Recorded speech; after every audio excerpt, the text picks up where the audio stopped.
Newer portrait photographers and wedding photographers always ask the question, how do you build a relationship with your clients and help them feel more comfortable in front of the camera?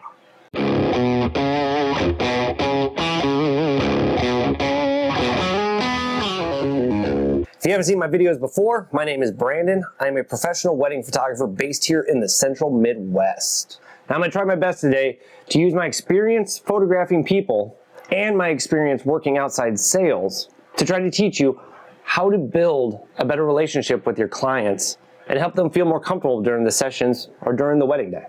Connections with the clients start at the first touch point. So the first time they message you, call you, text you, email, whatever form of communication it is, that is where that relationship first begins. So try your best not to just respond with simple phrases like, I'm available. Try to ask some questions. Ask them maybe, what is it you have in mind? Do you have a particular goal? Are you excited about your big day? Anything that really helps open up those lines of communication and get them to start feeling a little more comfortable with you. Always try to match their energy. So if you walk into a room and everybody is loud and joking and having a great time, then try to get on that side there too. If everybody's being loud and jokeful, don't stand there against the wall just saying, all right, move over a little more. Try to get involved in the conversation. Try to be a part of that. Try to be that fun, energetic person. Now, I'm not saying change your personality completely, but just try to match the energy of the room. Now, at the same time, if you walk into a room and everybody in there is wearing a rosary around their neck, probably not the best time to bust out the crucifixion jokes. Another good tip is to ask better questions. This kind of goes back to the beginning of the communications. You want to be asking questions like, what do you want the day to look like? What do you want your photos to feel like? But at the same time, during the session, also ask questions like that. That's not only going to help you build that rapport with them, but it's also going to help you deliver photos that are a little more aligned with the vision they're seeing. Now, if you're a portrait photographer who's just doing like family stuff and senior yearbook stuff, you're probably not going to meet the client beforehand. That's where I suggest doing things like video calls. So you can at least get a little bit of FaceTime with whoever it is that you're working with so that it makes everybody feel a little more human. So that when it comes to the day of, everybody's seen each other's face and has talked where it kind of felt like you were talking face to face. And that right there alone helps ease a little bit of that tension. When I was working with seniors for like senior yearbook photos, I would always ask them questions like, what are your plans after school? What was your favorite part about high school? Maybe they didn't even like high school at all. But I was always sitting there talking to them while we were walking between different locations. And generally I would get some of my best shots about halfway through till the end of those sessions, because by then they were comfortable. Another fantastic tip is to remain calm, even when there's absolute chaos going on. Now, and I'm talking mainly wedding days, but this can even go into family shoots. Any of us photographers that have ever done family sessions, and even wedding photographers, because we shoot big group photos. When you are dealing with a 3-year-old who hasn't had a nap or maybe hasn't had a snack, it can be a handful. The parents are stressed out because the kid doesn't want to stay still. And photographers, sometimes we get stressed out as well over that because it's eating into the time and it's just so much harder to try to get the photos when the kid doesn't want to stay still.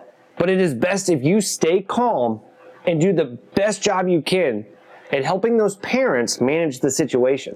Not only is that going to build your relationship with them a lot stronger, but when they talk about the sessions that they had with you, that is going to be one of the things that come up. When I was doing family sessions, I always had people leaving reviews about how great I was with kids. But it also helps that between my wife and I, we have 7 children. So I've been around children plenty enough to know how to calm them down. If you haven't though, that's okay. You just got to remember to stay calm even when all the chaos is going on. Now, here's another great way of helping people that are nervous in front of a camera. I know that we as photographers are used to cameras being around, but the majority of us don't even like being in front of a camera. So now take somebody who has never had professional photos done in their life. It's going to make them really nervous when they've got a big lens in front of their face, and especially with somebody who they're not very familiar with. Nowadays, the majority of cameras have a nice screen on the back of them. So what I always suggest to people is stop using the electronic viewfinder all the time and try to compose your shots using the screen. That way you can kind of keep some eye contact with whoever it is you're photographing instead of having your face pretty much covered up with your camera. A lot of times what I will do is I will compose the shot using my screen, sit there talking, kind of gently guiding them into position. And if I need to use the viewfinder, I'll put it up to my eye, kind of the last second, and get the photo. I found that that helps ease a lot of the tension that people have from being photographed. It helps them feel a little more like you're just some friends out taking some goofy photos. You know, everybody's used to having cell phone photos taken of them. And in no time does somebody stick the cell phone up to their face. They're always holding it out where everybody else can see that person's face. So try to remember that. Try to keep your eye off of the viewfinder until you actually need to use it. Now, I hope some of this information will help you build a little better relationship with your future clients. Again, it really all comes down to just being able to kind of read how they are. Read the body language, the voice. Are they nervous? Are they excited? But it does take time doing it to start understanding what all of those different signals mean. But the best thing you can do is not be nervous yourself.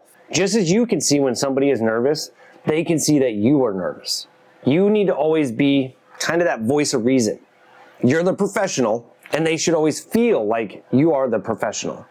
You have it all under control, and you're going to do the job that they hired you for.